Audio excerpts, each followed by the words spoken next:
Estamos de vuelta en Los Especialistas, ya listos para darle la cordial bienvenida al doctor Francisco Herrera Arauz, director de Ecuador Inmediato. Vamos a hacer un análisis de la derrota del gobierno en la consulta popular. Y bueno, primero quiero felicitarlo al doctor Francisco Herrera porque caló ese mensaje que puso en varios análisis y todos los días insistía: no discutas, vota no. Bienvenido, doctor. Hola Jaime, qué gusto oírle. ¿Cómo está usted? Qué grato también compartir. Por ahí también vi a Carla ya hace un momento. Dele un saludo cordialísimo. Maestro, maestro. De verdad que estoy emocionada de escucharlo. Y yo lo veo sonriente. Y lo veo sonriente no porque haya perdido el gobierno en la consulta, sino porque es algo que las pocas veces que hemos conversado, usted lo ha visorado. O sea, ha acertado en lo que ha manifestado. Y eso significa que las personas que ven las cosas desde afuera, con conciencia social, sin ser viscerales, aciertan. A ver, la gratitud y la alegría es por verles a ustedes, también a su público. Eso siempre será grato.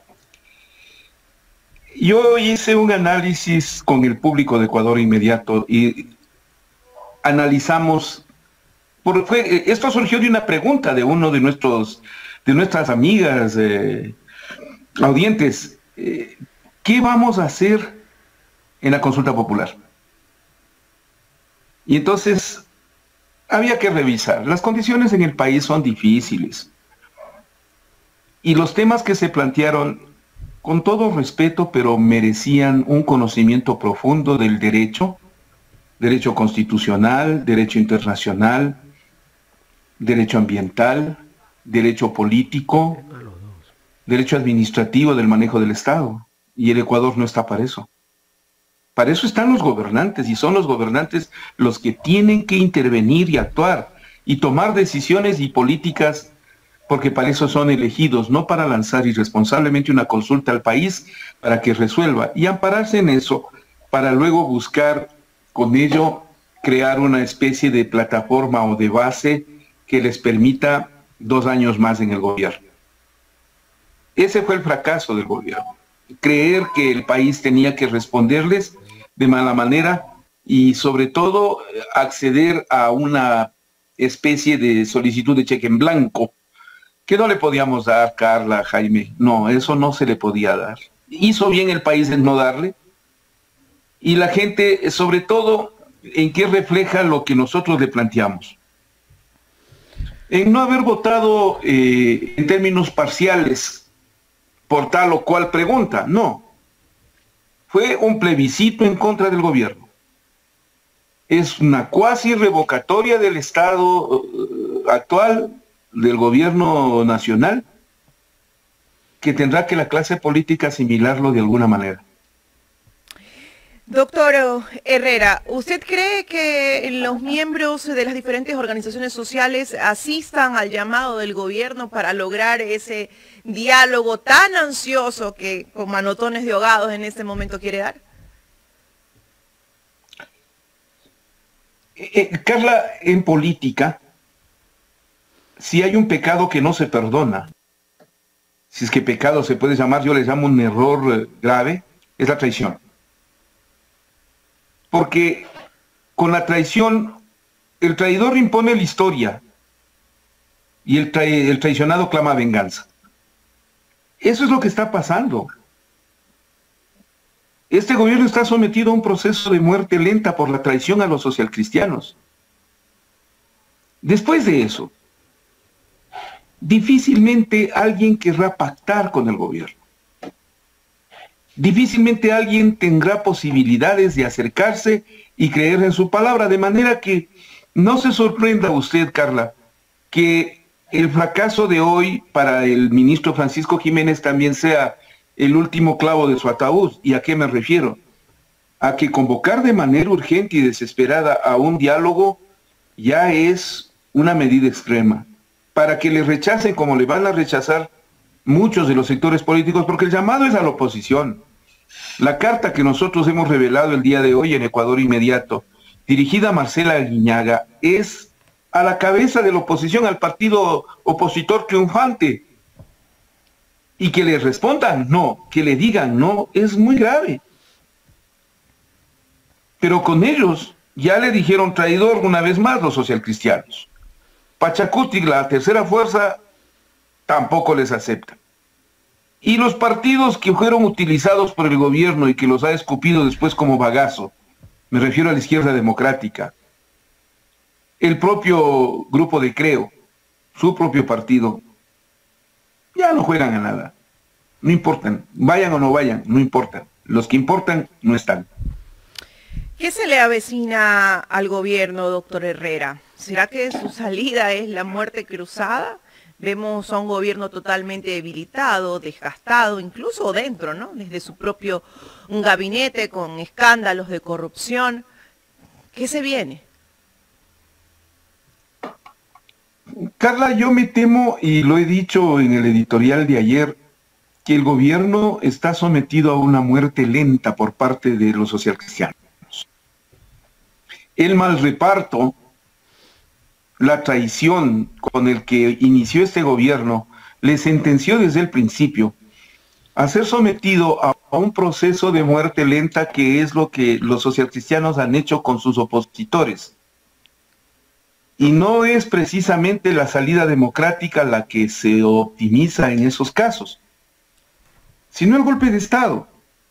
Bucarán, Maguad, Gutiérrez son el ejemplo puntual de cómo a este gobierno le van sometiendo los socialcristianos por no haber cedido a sus presiones. ¿Cuáles eran sus presiones? El reparto fue que a los socialcristianos le tocaban justo las empresas petroleras, las empresas mineras, las empresas públicas, el control de la energía eléctrica, el del agua, de las telecomunicaciones, para hacer negocios y grandes negocios. Ellos han vivido de eso todo este tiempo. Entonces, como no les dio,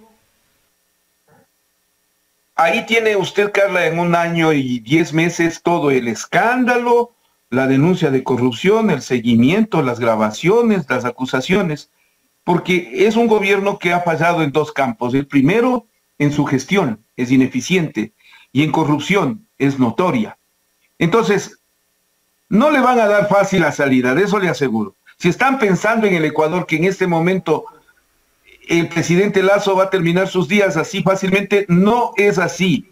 El presidente Lasso no va a renunciar, no se le permitirá la muerte cruzada, no habrá destitución, sino al craso estilo de los socialcristianos, como les humilló con la traición del 14 de mayo del 2021, lo que se viene es mucho más grave. Es el proceso de desgaste permanente del gobierno hasta llegar al extremo de la conmoción nacional, y el presidente debe ser igual de humillado, su prestigio moral destruido, y bien puede terminar o en el exilio o en la cárcel. Quieren su cabeza, no solo el poder político. Entonces, lo lamentable de todo eso es que el presidente está sometido, sujeto a esa condicionalidad histórica, mientras que el país va a seguirse desgastando, fruto de ese enfrentamiento, de lo que yo dije desde un principio, cuando empezó esta cadena de denuncias en contra del gobierno. Es una bronca de derechas. La derecha con plata versus la derecha con hambre. Doctor, el gobierno convoca hoy a una reunión con todas las organizaciones políticas y casi que todas han dicho que no van a asistir hoy a las 4 de la tarde en el Palacio de Carondelet. Esto me da a entender como cuando uno organiza una fiesta de cumpleaños, invita a todos sus amigos y nadie le va. Eso va a ser un golpe fatal, lo que va a pasar el día de hoy en el Palacio de Carondelet, cuando el presidente de la República seguramente va a preguntarle al ministro cuántos han llegado. No hay nadie para la fiesta. A ver, tomemos el ejemplo de la fiesta y empecemos por señalar que si usted es una persona díscola, conflictiva y problemática con su propio grupo de amigos. Se los insulta. Lo menos, claro, lo menos que obtiene usted es lejanía y distancia. Con el tiempo abandono. Eso es lo que le acaba de pasar al gobierno. O sea, el gobierno desde que empezó su gestión, su propósito era acabar con el correísmo. Expresiones del propio presidente Guillermo Lasso. No fue gobernar para el Ecuador, no. Acabar con el correísmo. Y eso es una sentencia. Hace pocos meses lo dijo. Una sentencia. Claro. Entonces, si usted espera que el otro no reaccione, es un ingenuo o un desubicado. Y hasta hace poco los insultaba pues a los correístas. A los correístas no solamente. A todos nosotros. Todos los que votamos no. Yo lo dije públicamente que iba a votar no y llamé al público a no discutas, vota no. Entonces, todos esos éramos narcotraficantes o antipatria. Yo tuve que responderle en un editorial al presidente de la República diciéndole que yo no soy antipatria. Enemigos de la patria son aquellos que reciben bajo cuerda los millones y se unen con el jefe del imperio. Para mí tienen un nombre, son traidores, cantaba Ángel Parra, el hijo de Violeta. Esa fue la respuesta más contundente para este caso. ¿Qué va a pasar si hoy día no se reúnen las fuerzas políticas? Bueno, es algo crítico. El gobierno arriesga su capital político de manera constante, permanente. Y el señor ministro de Gobierno, el doctor Francisco Jiménez, mal hace, primero en responder minimizando el triunfo del no, y luego ahora llamando a la cordura cuando los que habrían perdido la cordura fueron ellos. Eso no tiene nombre. Y por supuesto no te van a ir a la fiesta. Te van a olvidar, te van a ignorar, que es mucho más grave. Ahora, sinceramente, yo sí creo que el gobierno, al recibir este rechazo, yo no sé si se arriesga con esta llamada a que vaya alguien, alguna persona, a cantarle sus 4 frescas al régimen, ¿no? Al propio presidente y en público. También puede pasar eso, verán. Pero no, yo al menos veo que las 3 fuerzas opositoras más fuertes que tiene el régimen ya le rechazaron. Que el resto no vaya, no importa. Claro. Esas 3 fuerzas eran importantes. Oiga, no.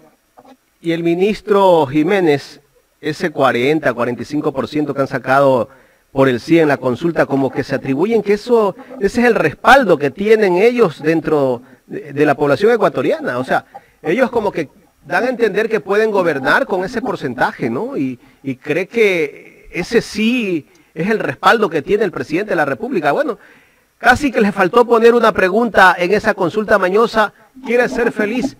¿Sí o no? O mañana quiere tener $1000 en su cuenta, para que la gente vote sí.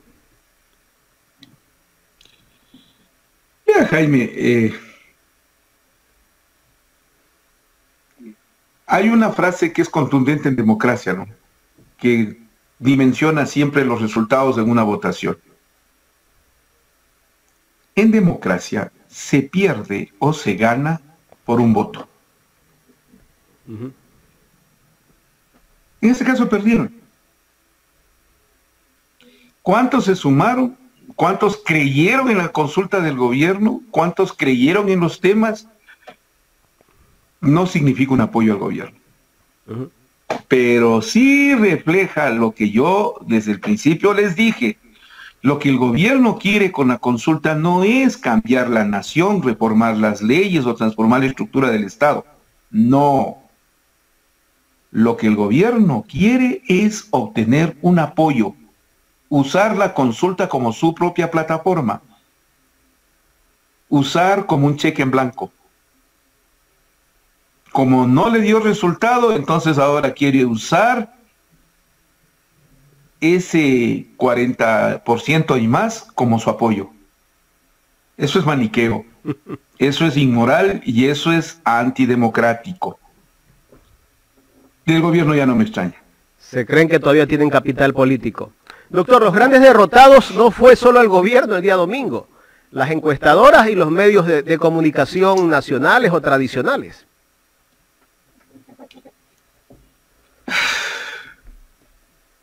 Desde hace años venía yo denunciando que me ofendía que 4:45 ni siquiera se cerraban las urnas y los canales de televisión, en el peor acto de grosería política, ya anunciaban los resultados de sus exit polls. Esa fue una costumbre muy miserable, ¿ah? ¿Qué pasó ahora? Yo creo sinceramente que las encuestadoras, al tradicional estilo que se han manejado, no entienden el nuevo momento. No entienden la concepción de lo que ocurre dentro de lo digital, del mundo digital, en donde usted puede hacer sus propias encuestas. Así es. Y donde la gente o expresa con temor su opinión o disimula y miente en su opinión. No le manifiesta frecuentemente la verdad. La única verdad está en el voto. A partir de la presencia de lo digital, las encuestas deben reformular su metodología. No pueden actuar de la misma manera, de igual forma, como ocurrió con el estudio de Tracking Poll realizado por la encuestadora Cedatos para entregar las estadísticas y las contabilidades para los canales de Coavís y Teleamazonas. Ahí hay una equivocación severa en la metodología, es no entender el mundo digital, primero. Segundo, esa utilización, pongamos que la encuestadora se equivocó solamente en la metodología, ¿verdad? Donde viene el grave peligro es en el momento en que Teleamazonas y Ecoavisa le convierten en una gran verdad. Estos son los resultados, pese a que manifestaron siempre que no eran oficiales, pero estos eran los resultados. E hicieron que muchos candidatos salgan a celebrar. Claro, o sea, perdedores. Dan la sensación, claro, dan la sensación de que ganó el sí. Y por eso le digo, ya la credibilidad en los dos medios está por los suelos. Pero con eso se aumentó la falta de credibilidad en esos medios. O sea, el fiel reflejo de cuánta distancia, cuánta resistencia, cuánto rechazo tienen esos medios como Ecoavís y Teleamazonas, es que sus reporteros en los últimos sucesos de junio del 2022 tuvieron que cubrir información en los techos. Por los techos, andaban por los tejados. No podían circular libremente como lo hicieron muchos periodistas. Tenían que sacarle el logo a los carros. Y eso se expresa en actos como este tipo de actos. Imponernos una verdad que en el 2017 por poco cuesta que le incendien a Quito, pues. Claro. Porque salieron con una encuesta parecida en la cual el triunfador era otro y no los resultados de la votación. Entonces, enardecida la gente y alcoholizados muchos de ellos, se ubicaron frente al tribunal, digamos al Consejo Nacional Electoral, a proclamar que había fraude y había que incendiar Quito. O arrastrar al expresidente como al benemérito Eloy Alfaro. Eso hicieron. Eso hace una encuesta falsa, equivocada, y una posición manipuladora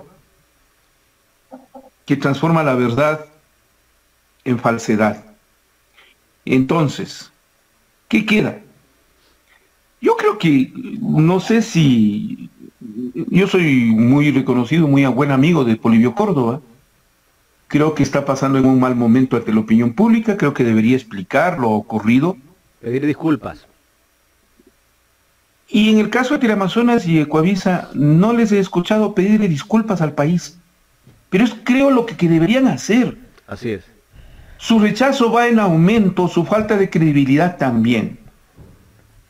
Y si le suma a eso, Jaime, el que la editora de la revista Vistazo del grupo Ecuavisa sale a pedir que se divida Quito entre los quiteños de bien y la Cosa Longa.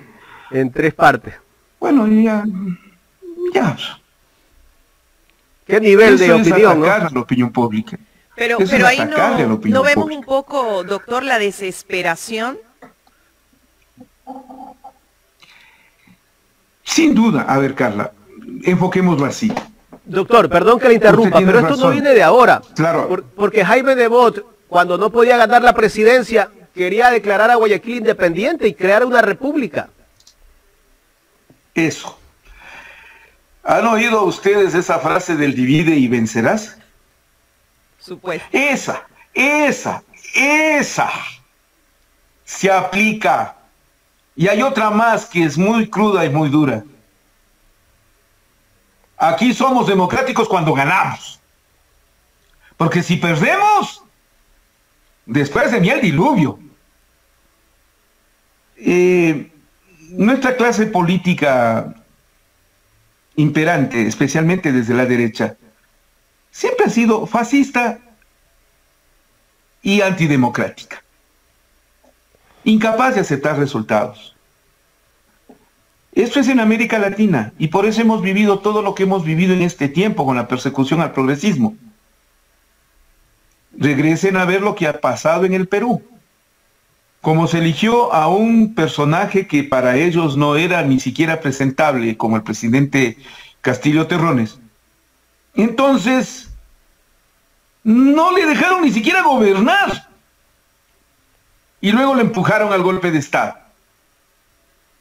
Acá, ustedes estén seguros que eso se viene en las principales ciudades del Ecuador, aupados por lo que yo llamo la prensa rastrera, la gran culpable de toda esta fragmentación y el espíritu de odio.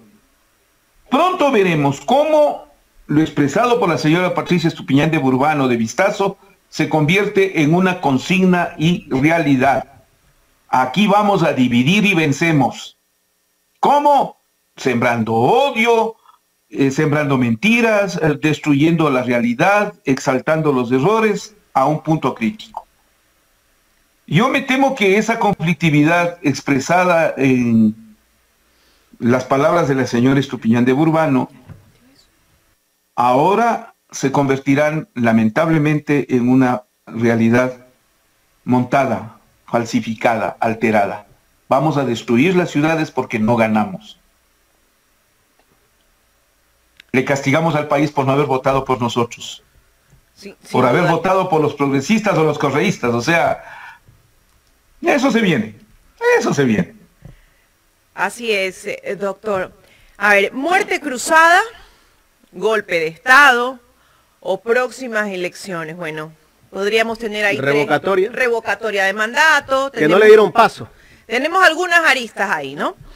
Pero dentro de esas aristas, yo, desde mi punto de vista, creo que a la derecha del país, no voy a nombrar los partidos independientemente, no les conviene en estos momentos porque como el correísmo, el progresismo ha subido como la espuma, probablemente venga con una victoria arrasadora en las próximas elecciones.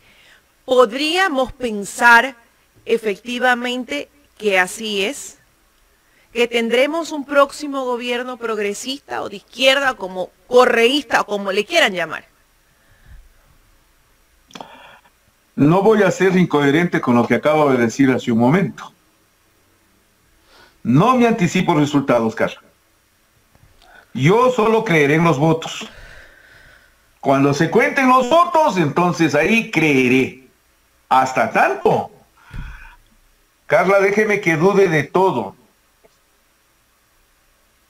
Como les he dicho hace un momento, lo que le están sometiendo a Guillermo Lasso es una muerte lenta.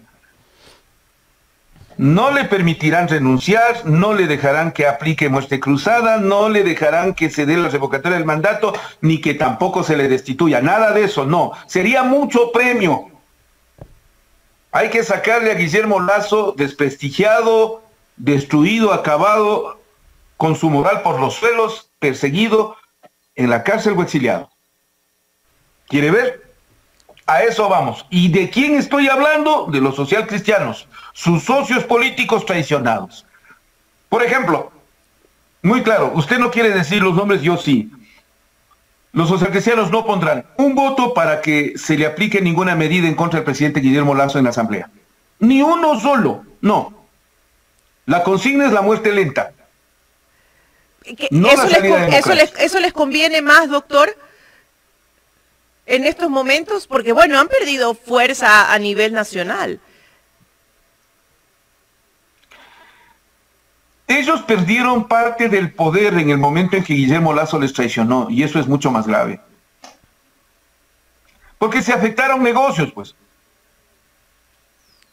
Negocios como control de las eléctricas, control de las petroleras, control del agua, control de la energía, control de los puertos, aeropuertos, control de las telefonías y demás. Haber perdido esa parte del poder económico para ellos significa un punto muy crítico. Eso no se perdona a Guillermo Lasso. Y peor, haber entregado a un grupo corrupto, a un grupo de gañanes que entran a robar en el Estado. Y que el propio presidente tiene que, en un acto vergonzoso, anunciar la detención de su viceministro de normativa de la presidencia de la República. O sea, oiga, el asistente del Procurador General del Estado capturado en Colombia. El vicepresidente del Banco de Guayaquil, que luego se convirtió en el gerente principal de las empresas públicas. De la Jinco, así es. Prófugo. Rubén Cherres, vinculado con el tema del narcotráfico y demás. Influyente en el gobierno. Prófugo. Su cuñado, el señor economista Danilo Carrera Droguet, investigado por la Fiscalía en el caso Encuentro, como sospechoso.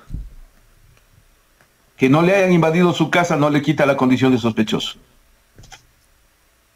Entonces, ese para mí es el punto más crítico. No es que han perdido las elecciones. Las elecciones se ganan y se pierden en los partidos políticos y ellos están hechos a ese tipo de dolor.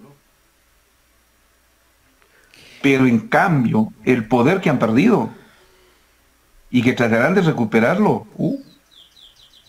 ¿Sabe cuál es la alternativa que yo le veo? Pero con costo para el país. Que en este momento Guillermo Lasso vuelva a pactar con los socialcristianos y les entregue el control de esas empresas. Así tendrá gobernabilidad y gobierno. Pero ¿cómo termina? Pero ese es un costo muy alto. No es que les preocupe mucho, ¿no? ¿No les quedaría otra? O sea, para sostener. Jaime, yo soy más viejo que usted. Yo recuerdo el 10 de agosto del año 88 cuando salió Febres Cordero de el Palacio de Gobierno en Quito. Le gritaron horrores, por ahí le aventaron un par de cuernos de vaca, no sé qué quisieron decirle, y le ofendieron a más no poder. Y el desprestigio con el que terminó el gobierno de Pan, Techo y Empleo le duró un buen tiempo. Pero ellos son conscientes del cinismo nacional, pues. Deja nomás, no hagas problema. Ya se van a olvidar. Lo importante es el billete, ñaño. Y es en este momento lo que bien puede pasar, o sea, no me sorprendería. Aquí el control de las empresas, el Estado, es lo que está en disputa. Es lo que yo digo, la bronca de la derecha con plata versus la derecha con hambre. Doctor, todos esos asesores a honor en que llevó el presidente de la República, el señor Pons, bueno, los anunciaba con bombos y platillos cuando llegó al gobierno, ellos no van a cobrar sueldo. Pero resulta que esta gente iba a vender cargos, pues. Se habla de cargos en las aduanas de 30 millones de dólares. ¿Quién paga 30 millones de dólares para... y quién tiene 30 millones de dólares, no? Esa es la gran pregunta. La gente se creía que Lasso, como tenía plata, era banquero. Él no necesitaba, pues, que este gobierno iba a ser un gobierno de supuestas manos limpias. Pero resulta que acusaban al correísmo y quienes han sido los que han estado pensando o haciendo cosas indebidas dentro del gobierno son ellos, pues. No se olvide lo que le dije al principio a Carlita como a usted, Jaime. Este gobierno selló su sentencia de muerte desde el día en que traicionó a sus socios políticos, los socialcristianos, del 14 de mayo del 2021. Porque el grupo que le acompañaba a Guillermo Lasso para sustituir a los socialcristianos en el manejo de las empresas públicas y demás, lo que yo les he llamado el anticorreísmo ampón, el AMPA anticorreísta. Ellos venían a negociar, venían a traficar. Ese era su objetivo. Su objetivo, para eso no querían el gobierno, digamos, el gobierno no lo querían para el bien público, para el manejo del Estado. No, ellos venían para hacer negocios con el bien público. Y eso es lo que se ha reflejado. Y eso es lo que se ha denunciado. ¿Quién les ha denunciado? En buena medida los socialcristianos, que parece que le tienen bien trasigado al gobierno, ¿eh? Le tienen grabado todo. Y le sacan con mucha facilidad grabaciones que el gobierno ni siquiera se hubiera podido imaginar. A eso quería ir. Estas grabaciones, estas filtraciones de estos audios, desde mi punto de vista, yo no creo que sea la posta que ha hecho todas esas investigaciones. Alguien le pasa esos audios a la posta, que seguramente está resentido porque lo han dejado fuera del negocio. ¿Ese alguien quién es? Alguien con capacidad de poder ejecutar con alta tecnología ese tipo de grabaciones. Pero vamos a ponerlo muy en claro. El hecho no está en la grabación. El hecho está en que ahí hay actos corruptos. Sí. Y si la posta es capaz de denunciar esos actos corruptos, lo que importa es eso. La grabación queda de lado. Lo importante es difundir un hecho de corrupción y denunciarle al gobierno como tal, ¿no? Doctor, ayer salió también otro audio de la señorita María José Romo, que ha estado pidiendo $1 millón en soborno por un contrato. Y sale que la señora María José Romo ha sido familiar o prima de la ex ministra María Paula Romo. Bueno, eso no la involucra tanto a ella, pero parece ser que tiene poder todavía la señora Romo.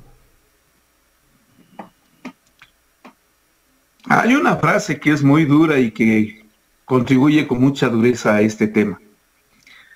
Hay gente que se hace más daño con su boca que con sus manos. La señora María Paula Romo, al acusar a los correístas, a los que les conocía muy bien porque les penetró muy adentro en su estructura política al ser parte del correísmo, como ella lo fue, ¿de qué le acusaban a ciertas personas? De ser pariente de. Jorge Glass estuvo preso porque su tío negoció con Odebrecht, según la acusación de la señora María Paula Romo.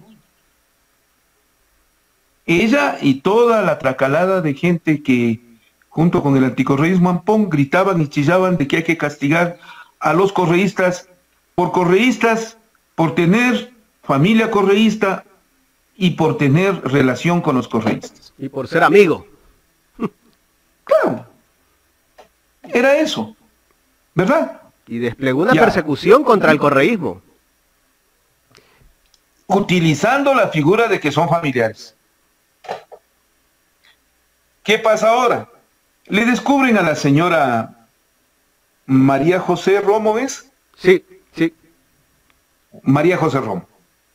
Prima hermana de la señora María Paula Romo.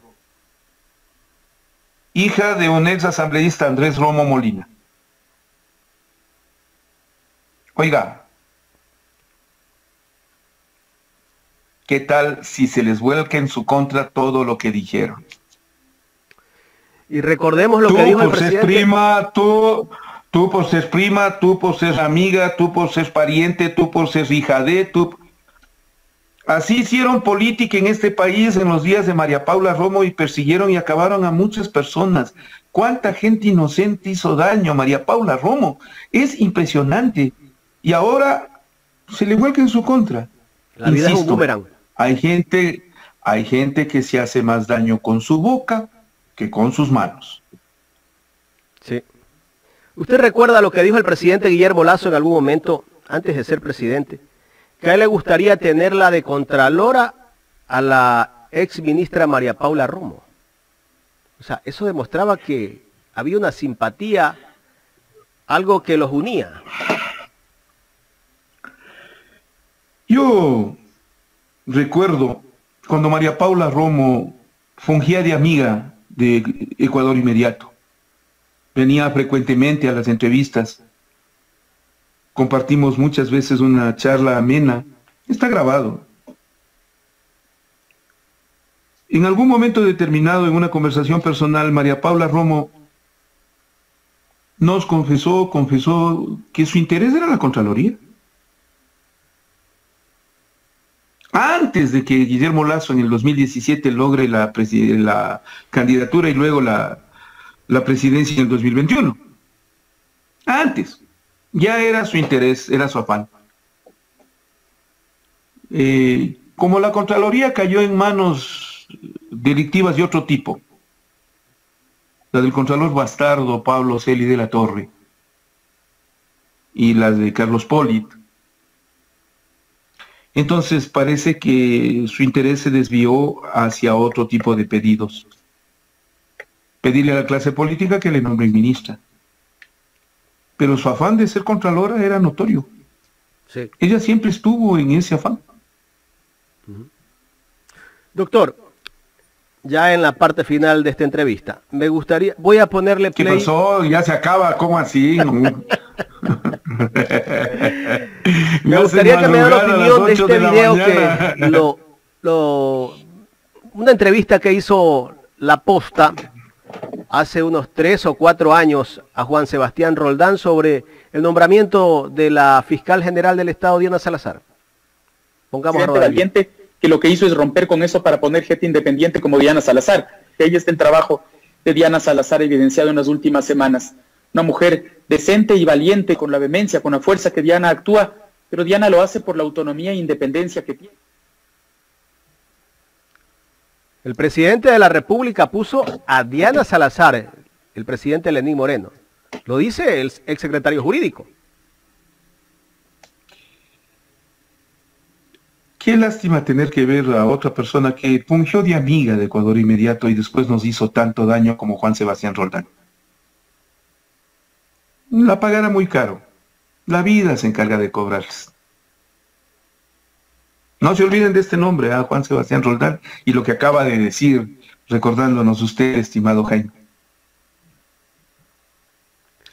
A Diana Salazar le pusieron como parte de una estrategia para destruir el correísmo. Yo le decía a la doctora Diana Salazar, yo mantengo siempre el respeto por las personas. Me pueden ofender o pueden decir lo que quieran, pero yo suelo mantener mi criterio y al mismo tiempo mi respetabilidad. Y yo le decía, en el momento en que Diana Salazar se le nombró fiscal, que ella había perdido el respeto de su propia clase jurídica y que le va a costar muy caro actuar como fiscal. En ese momento era el 10/20, con el que Trujillo, el pestilente legado de Trujillo, le regaló el cargo. Con el paso de los días, y esta declaración que yo la recuerdo muy bien de Juan Sebastián Roldán, lo único que hace es ratificar la ilegitimidad con la que la señora Diana Salazar fue elegida y que termina de mala manera en el cargo como tal. Yo le veo con mucha preocupación que en este momento se le hayan acumulado tantos casos en el despacho de la señora Diana Salazar y que demuestre una inefectividad pavorosa. De por sí, en estos 5 años que ha actuado la señora Diana Salazar en la Fiscalía General del Estado, la Fiscalía se ha convertido en delictiva. Delictiva. Ha servido para sembrar casos, para perjudicar personas, para hacer daño a los ecuatorianos, para perseguir políticamente. ¿De acuerdo? Ahora, ¿qué van a hacer con tanta basura acumulada en su casa? Doctor. Es más o menos, Jaime, como que usted y yo, a ver, pongamos en el plano, usted se construye una casa estupenda, brillante, lujosa, con los mejores acabados, pero están tapadas las cañerías. Esa casa es invivible. Es invivible. Ya. Eso le está pasando a la Fiscalía en este momento. En este momento es tal el nivel de corrupción que ellos auparon, la Fiscalía Delictiva del Ecuador lo aupó, que tienen demasiada basura acumulada y no saben qué hacer con ella, porque es de los mismos, de los que les pusieron. Y si no hacen nada, solo demostrarán su complicidad, su cuasi autoría intelectual de esta corrupción que estamos viviendo. Doctor, finalmente, con esas declaraciones de Juan Sebastián Roldán, ¿se evidencia por qué Diana Salazar no ha hecho nada por el caso INAPAPER? Me preocupa el hecho de que no solamente el caso INAPAPER, el caso Pandora Papers también. Claro. O sea, hay un agradecimiento dos casos por que parte... involucran a los... Claro, les involucran a los 2 presidentes de la República, pues, Jaime. Oiga, es gravísimo. Es grave, gravísimo. Pero, vea usted, no se olvide lo que le acabo de decir a manera de conclusión.